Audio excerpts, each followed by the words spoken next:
Good morning, this is Melanie with the Prepared Household. I just wanted to show you what a typical meal could look like. Normally, I eat an egg for breakfast, just one egg, and a carb, like a wrap, or an English muffin, or one of those sandwich skinnies, the buns that are thin. And I look for low-calorie things, and I add a little bit of fat to it, drizzle of olive oil, a bit of low-fat cream cheese, something like that. This morning I wanted to add some vegetables and a little bit of fruit to my meal plan, which this meal is quite a bit, so I will have to work afterwards to get this work down. A little bit of exercise goes a long way. You would not believe how very little exercise can take down your blood glucose levels. But anyway, the reason I pair an egg with a carb and a little bit of fat is I've read that fats help you to absorb the nutrients, like in your vegetables. Now that's not to say let's eat a big cup of fat. You know, I'm talking a teaspoon/tablespoon of fat with my meal. Moderation is key. But just the basics. There's a lot of complications that go into this nutrient stuff, but this is what I've learned, and this is what's working for me.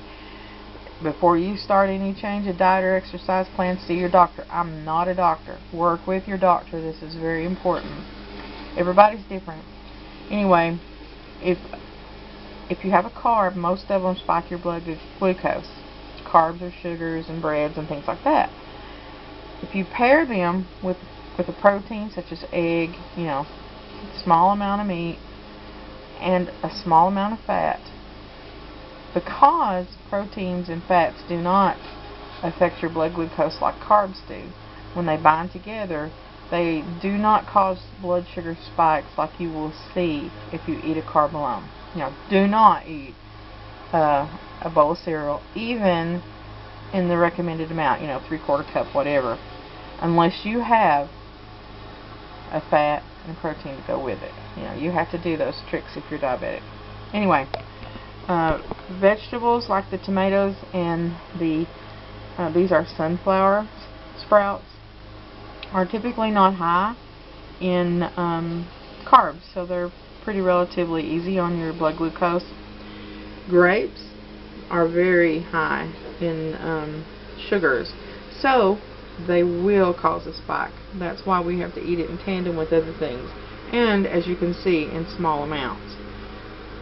And the reason I love grapes, and this is my candy, so I have to be careful. It's called, I also call it my gateway, because it could gateway me into something more, so I have to be very careful. And grapes are great frozen, let me tell you. It's like little mini popsicles, so you might want to try that in moderate amounts. But anyway, you know, everybody's saying these studies have shown that a glass of wine with a meal is great because it has all these antioxidants. Well, personally, let's skip the fermentation process and let's just go to the grape, because grapes are high in antioxidants. Eat them with the peel on them, because normally that's how people do, but if you're drinking a glass of wine, you're not getting the peel.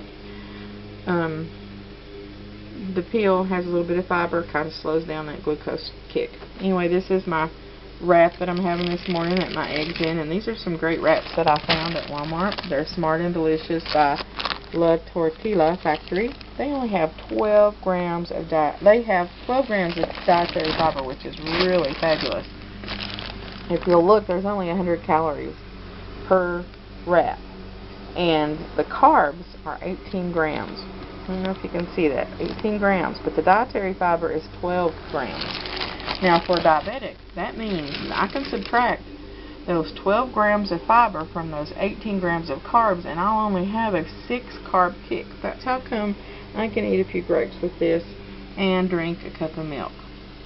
Now, when I prepared my wrap, I did add some cheese and added some salsa. Just makes it really good. Gives it a little bit of kick and a little bit of flavor. You can Add a few olives if you want to. Anything in vinegar, kind of according to the glycemic things that I've read about glycemic index. If you eat something sour with your meal, that also helps the glycemic punch so that your blood sugars don't rise. So anyway, typical meal, breakfast, lunch, or dinner. I just scrambled the egg, put some minced onion in it, a little bit of salsa on top of it, some low-fat mozzarella cheese. That's my fat, and I need that. And then I sliced up a Roma tomato. And by the way, let me say that these sunflower sprouts, or any sprouts, sprouting multiplies the proteins, the vitamins, the enzymes, the minerals, and the trace minerals. In these sunflower seeds, it goes from 300 to 1200%. So, you know, sprouting is great too. I need to learn how to sprout. Anyway, there's a typical meal.